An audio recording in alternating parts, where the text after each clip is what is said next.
नमस्कार दोस्तों, स्वागत है आपका हमारे चैनल पर एक बार फिर से। आज हम बात करने वाले हैं इंडिया और श्रीलंका के रिलेशंस के बारे में। श्रीलंका एक हमारा नेबरिंग कंट्री है, पड़ोसी देश है, और भारत के जितने भी पड़ोसी देश हैं लगभग उनके बारे में हम सबके बारे में चर्चा कर चुके हैं। तो आज श्रीलंका के साथ जो भी रिलेशंस है, भारत के द्विपक्षीय जो संबंध है, उनके बारे में बात करेंगे। तो हमारा क्वेश्चन कुछ इस तरह से हो सकता है, elaborate on the key challenges that have affected India Sri Lanka relations, या फिर भारत श्रीलंका द्विपक्षीय संबंधों को प्रभावित करने वाली प्रमुख चुनौतियों का विस्तार से प्रकाश डालें। तो देखिए, जैसे कि आप यहाँ देख पा रहे होंगे, ये इंडिया और श्रीलंका का मैप है। अगर आप यहाँ पे देखें तो भारत के साउथ में आपको ये श्रीलंका नजर आ जाएगा। तो श्रीलंका एक हमारा पड़ोसी मुल्क है, और पड़ोसी मुल्क होने के नाते हमारे जितने भी पड़ोसी मुल्क हैं उनके साथ हमारे अच्छे रिलेशंस होना बहुत ज़्यादा ज़रूरी है। अब अगर आप पाकिस्तान और चाइना को छोड़ दिया जाए तो इन दो देशों के अलावा हमारे जो रिलेशंस है लगभग सभी कंट्रीज़ के साथ अच्छे खासे हैं, इंक्लूडिंग श्रीलंका। श्रीलंका के साथ अगर बात की जाए तो श्रीलंका में अगर बात की जाए राजनीतिक तौर पर या फिर जो रिलीजियस तौर पर, तो भारत का जो हिस्टोरिकली अगर बात की जाए तो भारत के अंदर जो बुद्धिज़्म की शुरुआत हुई थी, वही बुद्धिज़्म जो आपका है बाद में श्रीलंका की तरफ मूव किया था। और अगर अभी आप देखेंगे श्रीलंका के बारे में तो वहाँ की जो बहुत बड़ी एक पॉपुलेशन है वो रिलीजन की अगर बात की जाए तो बुद्धिज़्म को फॉलो करती है। तो बुद्धिज़्म का जो ओरिजिन है वो शुरुआत हो रही है भारत के अंदर, और जो काफ़ी अच्छी खासी बड़ी पॉपुलेशन है वो आपको श्रीलंका में देखने को मिल जाएगी। तो हम यहाँ पर एक चीज़ मान के चल सकते हैं कि भारत और श्रीलंका के बीच में कुछ चीज़ें कॉमन हैं जो कि इन दोनों देशों को एक दूसरे का एक अच्छा नेबरिंग या फिर पड़ोसी देश बनाता है। एक तो हो गया आपका बुद्धिज़्म, हम जिसकी बात कर रहे थे, और दूसरा हम बात करेंगे जो यहाँ पर तमिल पॉपुलेशन है। श्रीलंका के अंदर बहुत बड़ी एक तमिल पॉपुलेशन भी है। तमिलनाडु आप जानते होंगे हमारे देश का एक राज्य है, तो वही तमिल स्पीकिंग लोग, मतलब कि तमिल भाषा को बोलने वाले बहुत सारे लोग क्या है श्रीलंका में भी आपको नजर आएंगे। तो ये दो चीज़ें होगी जो एक दोनों देशों को सिमिलरिटी दोनों में नजर आएंगी। उसके बाद अगर बात की जाए तो जैसे कि आप जानते हैं हमारा देश 1947 में आज़ाद हुआ। श्रीलंका की जो इंडिपेंडेंस है वो 1948 की है। 1948 में इसे जो डोमिनियन स्टेटस है एज वो प्रदान कर दिया गया था, मतलब आप यूँ मान के चल सकते हैं कि इसकी इंडिपेंडेंस जो थी वो डिक्लेयर हो गई थी। लेकिन कम्प्लीटली जो श्रीलंका आज का आपको नजर आएगा, ये कम्प्लीट आपको श्रीलंका 1972 और 70 के अराउंड आपको नजर आएगा, 72 के अराउंड आपको नजर आएगा कि श्रीलंका के जो आज के तौर पे जो देश देखने को मिलता है वो उस टाइम से बना था। लेकिन हाँ, डोमिनियन स्टेटस जो है, इंडिपेंडेंस एक तौर से जो है वो 1948 से श्रीलंका को मिल गई थी। सो उस टाइम से ये देश जो है हमारे साथ है, और हमारे साथ भारत के साथ जो रिलेशन है श्रीलंका के काफ़ी अच्छे हैं। तो अगर बात करें हिस्टोरिकली तो India and Sri Lanka have a long history of culture, religion and the trade ties. देखिए, कल्चर भी हमारा सेम है, हमारे रिलीजन भी सेम है, ट्रेड टाइज तो हमारे पुराने ऐतिहासिक तौर पर रही ही हैं। There are the strong cultural ties between the two countries with many Sri Lankans tracing their heritage to the India. कि बहुत सारे श्रीलंकन्स ऐसे हैं, जिस टाइम पे ब्रिटिशर्स हुआ करते थे, तो इंडिया और श्रीलंका के बीच में जो टोटल डिफरेंस है वो लगभग 38 किलोमीटर का है, जो इंडिया का लास्ट पार्ट है और जो श्रीलंका का स्टार्टिंग का हिस्सा है, उन दोनों के बीच में 38 किलोमीटर का लगभग डिस्टेंस है। तो ये कोई बहुत बड़ा डिस्टेंस नहीं है। तो इजीली क्या है, जो लोग हैं वो श्रीलंका से इंडिया, इंडिया से श्रीलंका एंशिएंट टाइम में, पुराने टाइम पे आया जाया करते थे। और उसके अलावा बात करें जो बुद्धिज्म है, which originate in India is also an important religion in the Sri Lanka. जैसे मैंने आपको बताया, बुद्धिज्म जो क्या है काफी इंपॉर्टेंट रिलीजन है श्रीलंका के अंदर। इकोनॉमिक टाइज की अगर बात करें, India and Sri Lanka has the third largest export destination. कि इंडिया क्या है, is the Sri Lanka third largest export destination है। जो अगर बात करें ब्रिटेन, अमेरिका, ये जो यूरोपियन कंट्रीज हैं, उनके अलावा अगर बात की जाए तो जो श्रीलंका है वो सबसे भारत का तीसरा सबसे बड़ा निर्यात है after the UK and the US. More than 60% of the Sri Lanka export enjoy the benefits of the Indian Sri Lankan free trade agreement। मतलब कि जो श्रीलंका है वहाँ से जो भी चीज़ें आती हैं वो, और ये भारत से जो चीज़ें जाती हैं श्रीलंका, तो हम दोनों कंट्रीज के बीच में, भारत और श्रीलंका के बीच में फ्री ट्रेड एग्रीमेंट है। फ्री ट्रेड एग्रीमेंट की वजह से जो श्रीलंका है और इंडिया के जो रिलेशन है, इकोनॉमिक टाइज तो है ही है, साथ में जो रिलीजियस आपके पॉलिटिकल टाइज है वो भी काफ़ी अच्छे देखने को मिलेंगे, क्योंकि यहाँ पर जो टैक्सेस वगैरह है वो नहीं लगते। फ्री ट्रेड एग्रीमेंट का ये मतलब होता है। सो आगे अगर बात करें डिफेंस सेक्टर में, इंडिया और श्रीलंका क्या है, उनकी कई जो जॉइंट मिलिट्री और नेवल एक्सरसाइज देखने को मिलेगी। जैसे कि अगर मिलिट्री की बात करें तो मित्र शक्ति, ये आपकी इंडिया और श्रीलंका की जॉइंट मिलिट्री एक्सरसाइज है। और नेवल एक्सरसाइज की बात करें, मतलब जो नेवी है उसकी, तो स्लाइनेक्स श्रीलंका और इंडिया से ये वर्ड निकला है स्लाइनेक्स, ये आपकी इंडिया और श्रीलंका की जो नेवी है उनकी एक्सरसाइज है। ये जो एक्सरसाइज है ऑलमोस्ट आपको हर साल देखने को मिलेगी। इस बार की अभी अगर बात की जाए तो स्लाइनेक्स जो 2023 की एक्सरसाइज हुई थी वो अप्रैल मंथ के अंदर हुई थी। तो ये इंडिया के डिफेंस के साथ जो रिलेशन है श्रीलंका के साथ वो है। तो अगर आप देखेंगे अभी तक जो हमने चीजें समझी कि भारत और श्रीलंका के रिलेशन ऑलमोस्ट सभी सही ठीक ठीक है। इकोनॉमिक टाइज की बात करें तो फ्री ट्रेड एग्रीमेंट साइन हो रखा है इंडिया और श्रीलंका के बीच में। मिलिट्री एक्सरसाइज की बात करें तो मिलिट्री एक्सरसाइज उन्हीं देशों के साथ देखने को मिलती है जो हमारे पड़ोसी मुल्क होते हैं या फिर हमारे रिलेशन जिनके साथ अच्छे होते हैं। तो श्रीलंका के साथ भारत के रिलेशन अच्छे हैं। हिस्टोरिकली अगर देखा जाए तो वो भी भारत के साथ काफी चीजें रिलेट करती हैं। उसके बाद बात करें पार्टिसिपेटिंग ग्रुप्स, मतलब कहाँ कहाँ पर ये जो दोनों देश हैं इंडिया और श्रीलंका है आपस में एक दूसरे के साथ पार्टिसिपेट करते हैं ग्रुपिंग के अंदर। तो Sri Lanka is the also member of the BIMSTEC. BIMSTEC क्या है? ये आपका bay of the Bengal initiative for multi sectoral technical and the economic corporation. ये ग्रुपिंग है, ग्रुप ऑफ नेशंस है जो कि बे ऑफ बंगाल में जितने भी कंट्रीज आती हैं, श्रीलंका हो गया, बांग्लादेश हो गया, ये सारे जितने भी कंट्रीज हैं इंक्लूडिंग इंडिया, इन सभी का एक ग्रुप है। तो वहां पर इंडिया और श्रीलंका क्या है, इकोनॉमिक पार्टनरशिप कॉर्पोरेशन के लिए एक दूसरे के साथ पार्टनरशिप करके बैठे हैं। मतलब और भी कंट्रीज है बट श्रीलंका और इंडिया भी है। उसके अलावा बात करें सार्क जो हो गया आपका, सार्क भी आपका ऐसा ही ग्रुपिंग है जिसके अंदर श्रीलंका भी देखने को मिलेगा, आपको इंडिया भी देखने को मिलेगा। सो ये अगर बात की जाए तो हर तरह से डिफेंस के ties, economic ties, political ties आपको देखने को मिलेंगे। अब बात करते हैं चैलेंजेस क्या है इंपॉर्टेंट जो कि देखने को मिलते हैं इंडिया और श्रीलंका के बीच में। देखिए सबसे पहले आ जाता है आपका एथनिक और रीजनल आपका जो इश्यूज हैं। Sri Lanka has faced a long standing ethnic tension between the Sinhalese और जो आपके तमिल जो माइनॉरिटी है। देखिए श्रीलंका के अंदर सिंहली और तमिल, जो अगर आप श्रीलंका का मैप देखें तो यहाँ पर आपको नजर आएगा ये सिंहली लोग हैं, सॉरी ये तमिल लोग हैं आपके, और ये जो नीचे वाले हैं ये आपके सिंहली लोग हैं। तो मतलब कि जो मैक्सिमम पॉपुलेशन है श्रीलंका के अंदर वो आपको क्या देखने को मिलेगी, तो सिंहली लोग जो है ये आपके श्रीलंका के अंदर है, और तमिल लोग कुछ पॉपुलेशन है वो भी आपके नॉर्दर्न साइड में।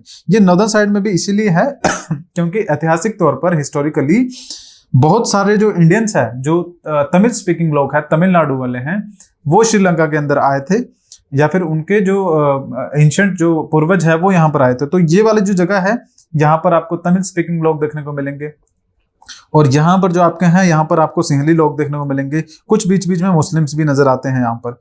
तो कई बार क्या होता है कि अगर पुराने टाइम में भी देखा जाए तो जैसे कि एग्जांपल के तौर पे बात की तो श्रीलंका और इंडिया के बीच में कई बार जो टेंशन्स है वो क्रिएट हो जाती है, क्योंकि जो ये सिंहली लोग हैं इन्हीं की सरकार होती है और यही सत्ता में होते हैं। तो कई बार जो तमिल वाले लोग हैं, जो तमिल स्पीकिंग लोग हैं, उनके द्वारा आरोप लगाया जाता है कि जो गवर्नमेंट है, जो सिंहली लोग गवर्नमेंट है या फिर मेजोरिटी में जो लोग हैं वो तमिल्स के राइट्स को सीरियसली नहीं लेते या फिर उनको वायलेट करते हैं या फिर उनके ऊपर ऑपरेशन करते हैं या फिर अत्याचार जो है वो देखने को मिलता है। तो इसकी वजह से कई बार इंडिया और श्रीलंका के बीच में छोटी मोटी टेंशन्स भी देखने को मिलती हैं। इसी का एक एग्जांपल आपको देखने को मिलेगा जिस टाइम पे राजीव गांधी जो है उनकी डेथ हुई थी, असैसिनेशन हुआ था। ये वही टाइम था जिस टाइम पे इंडिया और श्रीलंका के बीच में थोड़ा से कंफ्लिक्ट चल रहे थे, और जिन्होंने ये राजीव गांधी का असैसिनेशन किया था वो भी आपके क्या है तमिल जो आपके श्रीलंका से वहीं से संबंध रखते थे, उन्हीं की आर्मी में से थे। आगे अगर बात करें जो इंडिया और जो इंडिया और जो श्रीलंका के रिलेशंस है उसमें तमिलनाडु जो स्टेट है उसका काफी इंपॉर्टेंट रोल प्ले करता है। एग्जांपल के तौर पर during the Sri Lankan civil war जिसकी हम बात कर रहे थे, India involvement was influenced by the plight of the Tamil civilians leading to the Indian peace keeping forces intervening in 1980। 1980 में जब ये श्रीलंका के अंदर सिविल वॉर छिड़ी थी उस टाइम पे इंडिया की जो पीस कीपिंग फोर्सेस थी वहां पे भेजी गई थी, और उसी वजह से जो श्रीलंका के लोग थे उनके रिलेशन में, इंडिया और श्रीलंका के रिलेशंस में थोड़ी सी प्रॉब्लम जो है उस टाइम पे देखने को मिली थी, तनावपूर्ण रिश्ते जो है वो हो गए थे। आगे अगर बात करें एक और जो इंपॉर्टेंट इश्यू देखने को मिलता है वो फिशरमैन की राइट का है। जो मछुआरे होते हैं उनके होता क्या है कि भारत का जितना भी एरिया है, अगर मैं आपको दिखाऊं यहाँ पर देखिए, ये भारत का एक्सक्लूसिव इकोनॉमिक जोन है, मतलब कि यहाँ तक जितनी ये ग्रीन कलर में रिप्रेजेंट किया जा रहा है इस हिस्से तक भारत के मछुआरे जो है वो मछली पकड़ने जा सकते हैं। लेकिन होता क्या है यहाँ पर अगर आप देखेंगे श्रीलंका और इंडिया के बीच में छोटा सा ही जो एरिया है वहाँ पर रह जाता है। तो होता क्या है, अब मछुआरे वैसे तो इंडिया के ही एरिया में जो है वो मछली पकड़ते हैं, बट बाई चांस क्योंकि समुद्र की लहरें हैं कई बार तेज हो जाती हैं, तो वो मछुआरे उनको भी नहीं पता होता कि कब वो श्रीलंका के टेरिटरी में एंटर कर जाते हैं। तो इस केस में कई बार क्या होता है, जो श्रीलंका की मिलिट्री है, जो नेवी है वहां की, वो क्या कर लेती है, इन मछुआरों को पकड़ लेती है और कई बार जो है डेथ भी देखने को मिलती है कि उनको शूट भी कर दिया जाता है। तो ये एक बहुत इंपॉर्टेंट चीज है जो कि भारत और श्रीलंका के रिलेशन को उनमें प्रभाव डालती है। Dispute over the fishing right in the park straight and the gulf of Mannar. Gulf of Mannar और पार्क स्ट्रेट यहीं पर है, दोनों चीजें यहीं पर आपको नजर आ जाएगी। Have led to the frequent arrest of the Indian fisherman by the Sri Lanka and vice versa. कि श्रीलंका में भी ऐसा होता है और भारत में भी ऐसा देखने को मिलता है कि अरेस्ट होते हैं fisherman, resulting in tension between the two countries, और दोनों कंट्रीज के बीच में टेंशन देखने को मिलती है। एग्जाम्पल के तौर पर 2017 के अंदर लगभग 100 जो इंडियन फिशर है, मतलब भारत के जो मछुआरे हैं, उनको अरेस्ट कर लिया गया था श्रीलंका की नेवी के द्वारा for eligibly fishing in the Sri Lankan water. की उनका आरोप था कि श्रीलंका के वाटर के अंदर ही वहां पे फिशिंग कर रहे हैं, जो कि कानून के विरुद्ध था, बट खैर उन मछुआरों को पता नहीं होता है। Exacerbating the ongoing issue of the fisherman rights, और इसी की वजह से क्या है, ये जो फिशर मछुआरे होते हैं उनके जो राइट्स की जो समस्या है वो दोनों देशों के बीच में देखने को मिलती है। आगे अगर बात करें, एक ये भी इंपॉर्टेंट इशू है, वो क्या है कि चाइना का जो इन्फ्लुएंस है वो श्रीलंका के ऊपर काफी ज्यादा है। एग्जांपल के तौर पे हम्बनतोटा पोर्ट है आपका श्रीलंका के अंदर, जो कि साउथ में पड़ता है, यहाँ पर आपका हम्बनतोटा पोर्ट है। ये पोर्ट जो क्या है, श्रीलंका ने चाइना को 99 ईयर्स की लीज पे दे दिया है। और किस लिए दिया है कि वहां पे वो डेवलपमेंट करे, जो पोर्ट है उसको डेवलप करे और उसको इकोनॉमी मतलब अपने जो यूज है व्यापार के लिए उसे कर सकता है, ट्रेड के लिए। बट इसमें प्रॉब्लम क्या है कि जो पोर्ट है वो चाइना को लीज पे दे दिया है, अब चाइना का कंट्रोल है उस पोर्ट पे, तो चाइना क्या कर सकता है, उस पोर्ट को डिफेंस के लिए भी यूज कर सकता है।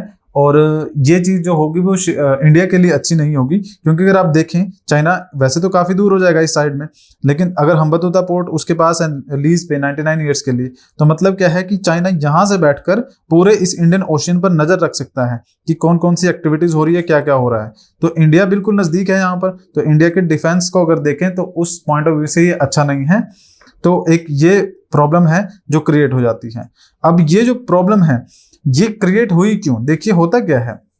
जो अगला पॉइंट है हमारा इसके साथ रिलेट करेगा कि श्रीलंका के अंदर दो तरह की सरकारें आ सकती है, एक प्रो इंडियन हो सकती है, एक एंटी इंडियन हो सकती है। प्रो इंडियन मतलब जो भारतीय सरकार का समर्थन करे, उनका साथ दे, या फिर उनकी अकॉर्डिंगली ही जो चीजें हैं वो सोच समझ के आगे चले। और एंटी इंडियन हो सकती है जब भारत सरकार के खिलाफ कोई हो, मतलब कि भारत की जो आइडियोलॉजी है उसके खिलाफ कोई हो। तो अगर एंटी इंडियन कोई भी सरकार बनेगी श्रीलंका के अंदर, तो उस वजह से क्या होगा, वो चाइना की तरफ ज्यादा इन्फ्लुएंस होगी, क्योंकि इंडिया और चाइना एक दूसरे के अगेंस्ट है। तो कोई भी अगर सरकार बनती है श्रीलंका में जो कि एंटी इंडियन है, तो वो चाइना की तरफ ज्यादा इन्फ्लुएंस होगी। और चाइना का एक चीज है जो चाइना क्या करता है, डेब्ट ट्रैप। इसका मतलब क्या है, चाइना क्या करता है कि मान लीजिए कोई भी कंट्री है, उसको पैसे की जरूरत है, तो उसको पैसा जो है वो प्रोवाइड कर देता है, और जो पैसा देता है वो इतना ज्यादा जो इंटरेस्ट रेट पे दे देगा, या फिर इतने ज्यादा अमाउंट उसको देगा कि जो वो कंट्री है दोबारा उसे पे नहीं कर पाती है। तो उसके बदले में चाइना कह देता है कि हमें आप अपनी कंट्री की कुछ जमीन दे दीजिए, या फिर ये वाला पोर्ट दे दीजिए, ऐसा कर दीजिए। तो उससे क्या होता है, जो कंट्री है वो डेब्ट ट्रैप में फंस जाती है। और ये जो कंट्रीज होती हैं जो वल्नरेबल होती हैं, जो इंडिया के आसपास है, ये एज अ डिफेंस पर्पस के लिए यूज की जा सकती है चाइना के द्वारा अगेंस्ट द इंडिया। तो जो इंटरनल पॉलिटिक्स है श्रीलंका की, वो भी भारत के लिए मैटर करती है कि वहां पे सरकार कौन सी आ रही है, किस तरह की उनकी पॉलिसीज है। अभी अगर आप देखेंगे 2021 के अंदर, 2020-21 के अंदर श्रीलंका के अंदर एक मैसिव जो इकोनॉमिक क्राइसिस देखने को मिला था। इस इकोनॉमिक क्राइसिस के बाद श्रीलंका की हालत जो है बहुत ही खराब हो गई थी आर्थिक स्तर पर, और ये जो चीजें थी भारत के लिए काफी ज्यादा चिंता का विषय था, क्योंकि अगर श्रीलंका आर्थिक तौर पर पिछड़ेगा या फिर इकोनॉमिक क्राइसिस के अंदर फंसेगा, तो वो कहीं ना कहीं से जो पैसा है वो मांगेगा, और उसमें एक चाइना भी हो सकता है। और अगर चाइना से पैसे मांगते हैं तो वो इंडिया के लिए किसी भी हालत में अच्छा नहीं होगा कि अगर चाइना उनके पड़ोस में आके बैठ जाए भारत के, चाहे वो श्रीलंका कंट्री क्यों ना हो। तो ये सारे इकोनॉमिक चैलेंजेस थे, कुछ इंपॉर्टेंट चैलेंजेस थे जो आपने देखे। तो कुछ चीजें अच्छी भी है भारत और श्रीलंका के रिलेशंस में, और कुछ इंपॉर्टेंट जो चेंजेस है वो भी देखने को मिलते हैं। खैर, अगर बाउंड्री की बात करें या फिर टेरिटोरियल किसी कन्फ्लिक्ट की बात करें तो वैसा देखने को नहीं मिलता है। हाँ, ये जो फिशरमैन का इशू है इसकी वजह से थोड़ा बहुत जो वाटर्स है, पानी है, समुद्र है, उसके अंदर देखने को मिलता है। बाकी कोई बड़ा मेजर इश्यूज नहीं है जो भारत और श्रीलंका के बीच में है। तो फिलहाल इतना ही है आज के लेक्चर में। बाकी अगर बात करें हमारा HPSC TO और ATO के एग्जाम के लिए कोर्सेज जो हैं गोलक क्लासेस की तरफ से लॉन्च किए जा चुके हैं, जिसमें 2999 का एक कोर्स है जिसके अंदर आपको सारे हमारे जो वीडियो लेक्चर्स हैं मिल जाएंगे। जिस तरह से आपको मेन स्टडी के अंदर पढ़ाया जाता है सेम उसी तरह से पढ़ाया जाएगा, लेकिन फर्क ये होगा कि आपको जो सिस्टमेटिकली टॉपिक वाइज जो चीज़ें हैं वो करवाई जाएगी।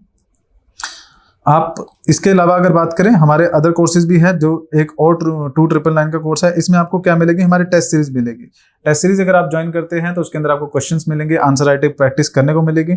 उसके अलावा अगर आप चाहें तो एक कंबाइंड कोर्स है 7999 का, जिसके अंदर आपको सब कुछ मिल जाएगा। आपकी टेस्ट सीरीज मिल जाएगी, प्रीमियम लेक्चर्स मिल जाएगा और स्टडी मटेरियल जो है वो भी साथ में देखने को मिलेगा। तो आप चाहें तो उसको भी बाय कर सकते हैं। आगे अगर बात करें, आप हमारी जो ऐप है गोलक क्लासेस की उसको डाउनलोड कर सकते हैं प्ले स्टोर से। अगर आप इस ऐप को डाउनलोड करते हैं तो यहाँ पर आपको सारी एक्सेस मिल जाएगी। इसके अलावा आप हमारी वेबसाइट जो है वहाँ पर भी ज्वाइन कर सकते हैं। ये हमारे कुछ रिजल्ट हैं जो कि हमने अचीव किए हैं। मोहित राठे जी की कॉपी है जो कि ATO है। और अगर आप टेस्ट सीरीज ज्वाइन करते हैं या फिर फुल जो कंप्लीट कोर्स है ज्वाइन करते हैं तो आपको जो टेस्ट प्रोवाइड किए जाएंगे उनकी आंसर कॉपी कुछ इस तरह से होगी। जो आंसर्स है वो चेक किए जाएंगे, रिव्यू किए जाएंगे, आपको मार्क्स दिए जाएंगे। सो अगर आपको इन सब चीज़ों से रिलेटेड कोई भी डाउट होता है तो आप हमारे टेलीग्राम चैनल को ज्वाइन कर सकते हैं, वहाँ पे क्वेश्चन पूछ सकते हैं। इस टेलीग्राम चैनल का जो लिंक है वो आपको डिस्क्रिप्शन में मिल जाएगा। तो आज के लेक्चर में फिलहाल इतना ही है। Thank you for joining us.